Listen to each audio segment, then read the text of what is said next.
여러분, 모든 것이 무너진 것 같은 순간에도 감사할 수 있을까요? 가난 말기 판정을 받아 살 수 없다는 말을 들었는데 그 자리에서 하나님 감사합니다라고 고백할 수 있다면 그 감사가 정말 기적을 불러올 수 있다고 믿으시겠습니까? 사랑하는 여러분, 감사는 단순한 예의나 인사말이 아닙니다. 감사는 현실을 바꾸는 힘이고 하나님의 기적을 여는 열쇠입니다. 우리는 누구나 힘든 순간을 만납니다. 갑작스러운 병으로 병상에 눕게 될 때, 사고로 하루아침에 모든 것이 무너질 때, 경제적인 어려움으로 앞이 캄캄해질 때, 그런 순간에 감사한다는 것은 쉽지 않습니다. 하지만 성경은 분명히 말씀합니다. 데살로니가전서 5장 18절. 범사에 감사하라. 이것이 그리스도 예수 안에서 너희를 향하신 하나님의 뜻이니라. 오늘 우리는 함께 살펴볼 것입니다. 감사가 어떻게 부족을 기적으로 바꾸고 절망을 소망으로 바꾸며 닫힌 길을 여는지, 그리고 우리의 삶 속에서도 충분히 경험할 수 있다는 사실을 확인하게 될 것입니다. 여러분, 기적은 어디서 시작될까요? 많은 사람들이 큰 능력이 나타날 때라고 생각하지만 성경은 말합니다. 기적은 감사에서 시작됩니다. 먼저 요한복음 6장 11절에서 13절 말씀입니다. 예수께서 떡을 까져 감사기도 하신 후에 앉아있는 자들에게 나누어 주시고 물고기도 그렇게 그들이 원대로 주시니라. 그들이 배부른 후에 예수께서 제자들에게 이르시되 남은 조각을 거두고 버리는 것이 없게 하라 하시므로 이에 거두니 보리떡 5개로 먹고 남은 조각이 12바구니에 가득 찼더라. 아멘. 예수님께서 기적을 시작하시기 전에 가장 먼저 하신 것은 감사였습니다. 감사는 하나님이 일하시도록 문을 여는 첫 고백입니다. 우리가 잘 아는 오병이어의 사건을 떠올려 보십시오. 한 소년의 작은 도시락, 보리떡 5개와 물고기 2마리. 너무 보잘것없어 보이는 그것을 예수님은 감사로 올려드렸습니다. 그리고 그 감사는 수천 명을 먹이고도 남는 기적이 되었습니다. 여러분, 혹시 지금 여러분의 손에 들린 것이 너무 작아 보이지 않습니까? 이 돈으로, 이 건강으로, 이 상황으로는 안 된다고 느끼지 않으십니까? 우리의 삶은 자주 작은 도시락 같아 보입니다. 통장 잔고가 바닥나고 몸은 예전 같지 않고 마음은 매일 지쳐만 갑니다. 하지만 바로 그때가 감사의 고백이 기적의 출발점이 됩니다. 제가 아는 한 가정은 늘 빠듯했습니다. 반찬은 단출했지만 식탁 앞에서 늘 이렇게 기도했습니다. 하나님, 오늘도 먹을 것을 주셔서 감사합니다. 아이들은 훗날 고백했습니다. 우리는 부자는 아니었지만 늘 행복했어요. 감사가 있었으니까요. 감사는 가진 것이 많아야 하는 것이 아니라 지금 내 손에 있는 것을 하나님께 올려드리는 믿음의 태도입니다. 또 한 가지 성경 이야기를 보겠습니다. 10명의 나병 환자 이야기입니다. 누가복음 17장 15절부터 19절 말씀입니다. 그 중에 한 사람이 자기가 나은 것을 보고 큰 소리로 하나님께 영광을 돌리며 돌아와 예수의 발 아래에 엎드려 감사하니 그는 사마리아 사람이라. 예수께서 대답하여 이르시되 10사람이 다 깨끗함을 받지 아니하였느냐? 그 9은 어디 있느냐?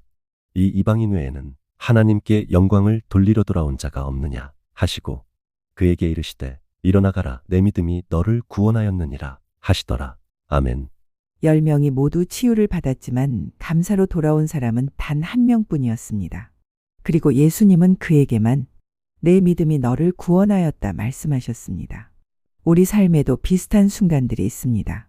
시험에 합격했을 때, 원하는 자리에 들어갔을 때, 병이 나았을 때, 처음엔 기뻤지만 곧 잊고 내가 잘해서 그렇지 하고 넘어간 적은 없으신가요?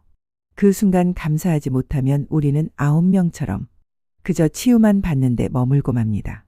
하지만 감사하는 한 사람은 육신의 치유를 넘어 영혼의 구원까지 얻었습니다. 여러분, 감사는 단순한 인사가 아닙니다. 감사는 구원을 여는 믿음의 고백입니다. 감사 없는 신앙은 응답에서 멈추지만 감사하는 신앙은 구원으로 나아갑니다. 사도 바울은 이렇게 말했습니다. 데살로니가전서 5장 16절에서 18절. 항상 기뻐하라. 쉬지 말고 기도하라. 범사에 감사하라. 이것이 그리스도 예수 안에서 너희를 향하신 하나님의 뜻이니라. 에베소서 5장 20절. 범사에 우리 주 예수 그리스도의 이름으로 항상 아버지 하나님께 감사하며 골로새서 3장 17절. 또 무엇을 하든지 말에나 일에나 다 주 예수의 이름으로 하고 그를 힘입어 하나님 아버지께 감사하라. 아멘. 여러분, 바울의 편지를 보면 감사라는 단어가 끊임없이 반복됩니다. 그 이유는 감사가 단순한 매너가 아니라 신앙의 본질이자 하나님의 뜻이기 때문입니다. 우리의 하루를 돌아보면 불평이 감사보다 훨씬 많습니다. 일이 왜 이렇게 많아? 사는 게 왜 이렇게 힘들어? 왜 나만 이런 고생을 하지? 불평한다고 상황이 달라지지 않습니다. 그러나 감사하면 내 마음이 달라지고 시선이 달라지고 결국 삶이 달라집니다. 한 직장인은 해고 통보를 받았습니다. 처음엔 분노와 절망뿐이었지만 하루에 감사 한 가지씩 적는 훈련을 시작했습니다. 하나님, 아직 가족이 곁에 있어 감사합니다.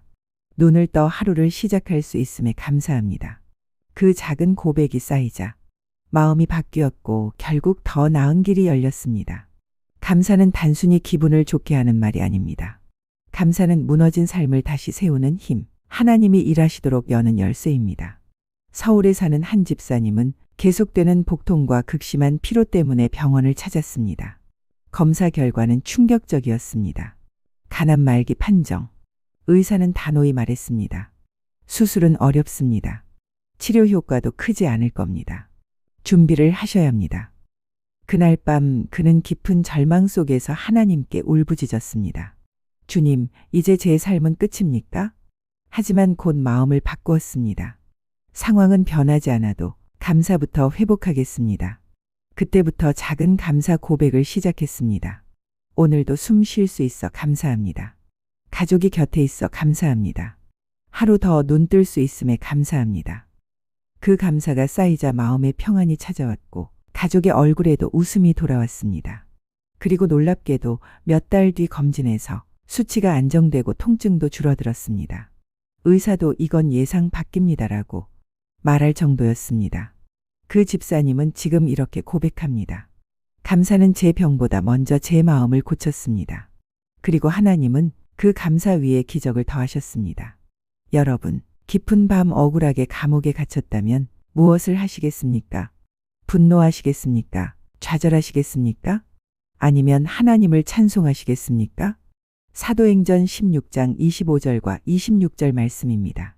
한밤중에 바울과 실라가 기도하고 하나님을 찬송하며 죄수들이 듣더라. 이에 갑자기 큰 지진이 나서 옥터가 움직이고 문이 곧 다 열리며 모든 사람의 매인 것이 다 벗어진지라. 아멘. 억울하게 매를 맞고 깊은 감옥에 갇힌 바울과 실라는 원망하지 않았습니다. 오히려 그 절망 속에서 원망 대신 감사와 찬송을 택했습니다. 그리고 그 감사와 찬송은 옥문을 열고 매임을 풀어냈습니다. 우리의 삶에도 감옥 같은 순간이 있습니다. 억울하게 해고 통보를 받은 날, 오래 준비한 일이 한순간에 무너져 내린 순간, 가까운 사람에게 상처받아 마음이 꽉 막혀 있을 때, 한 형제는 회사에서 구조조정으로 잘렸습니다. 퇴직 통보를 받던 날 책상을 정리하며 내 인생은 여기서 끝났다는 생각이 들었습니다. 그날 밤 그는 술로 분노를 달래려다 결국 무릎을 꿇고 울며 이렇게 고백했습니다. 하나님, 그래도 오늘 숨 쉬게 하셔서 감사합니다. 아직 가족이 곁에 있어 감사합니다. 그 고백이 작은 불씨가 되어 다시 일어날 힘을 주었습니다. 며칠 후 그는 새로운 기회를 찾아 나설 용기를 얻게 되었고 이전보다 더 안정된 자리로 옮길 수 있었습니다. 감사는 감옥을 무너뜨리는 찬송입니다. 불평은 감옥을 더 견고하게 만들지만 감사는 그 문을 흔들고 열어젖힙니다. 여러분은 언제 가장 불평이 많으신가요? 출근길 교통체증 속에 앉아 있을 때, 아이 문제로 속상할 때, 갑작스러운 지출로 통장이 바닥날 때, 그 순간이 바로 감사가 필요한 시간입니다. 한 아버지의 이야기입니다. 그는 회사에서 해고를 당하고 집으로 돌아와 가족에게 소식을 전해야 했습니다. 나 이제 직장이 없어 라는 말이 목에 걸려 나오지 않았습니다. 그날 저녁 가족과 마주 앉아 식탁 앞에서 그는 떨리는 목소리로 이렇게 기도했습니다. 하나님, 오늘도 가족이 함께 앉을 수 있어서 감사합니다. 처음엔 억지 같았지만 그 기도는 가족에게 눈물이 되었고 동시에 위로가 되었습니다. 아이들이 말했습니다. 아빠, 우리 함께 있어요. 괜찮아요. 그 순간 그는 깨달았습니다. 감사는 상황을 바꾸지 않아도 내 마음을 바꾸고 마음이 바뀌면 관계가 살아난다는 사실을요. 여러분, 불평은 우리를 더 깊이 가라앉히지만 감사는 우리를 다시 일으킵니다. 여러분, 가진 것이 풍족해도 감사하지 못한다면 그것이 진짜 복일까요? 신명기 8장 14절 말씀입니다. 내 마음이 교만하여 내 하나님 여호와를 잊어버릴까 염려하노라. 아멘. 이스라엘 백성은 애굽의 노예에서 해방되었지만 광야에서는 늘 불평했습니다. 하나님이 만나와 메추라기를 주셨지만 그들은 만족하지 않았습니다. 결국 불평은 그들의 발걸음을 멈추게 했습니다. 우리도 삶에서 광야를 만납니다. 한 청년은 수년째 취업 준비를 했습니다. 면접에서 번번이 떨어지고 친구들은 하나둘 직장을 잡아나가는데 자신은 여전히 제자리였습니다.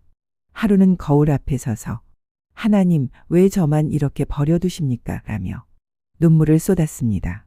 그때 마음에 이런 울림이 왔습니다. 불평 대신 감사해라.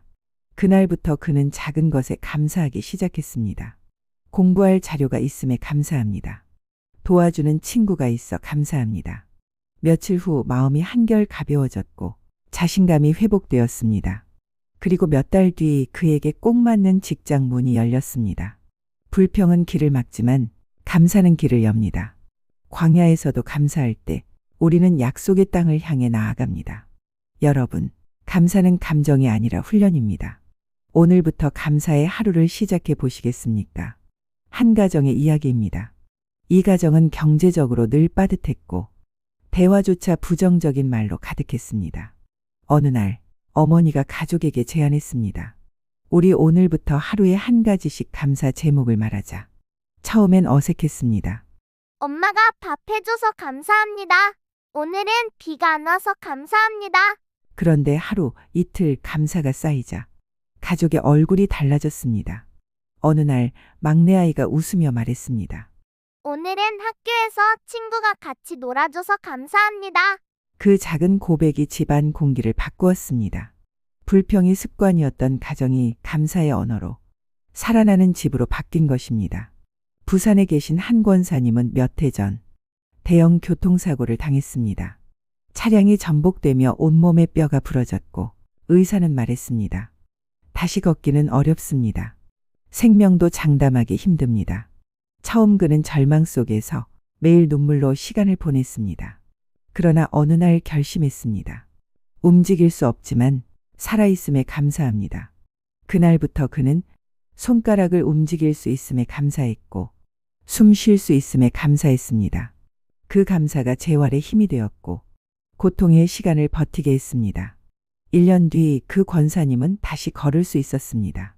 그리고 이렇게 고백했습니다. 감사가 제 두 다리가 되었습니다.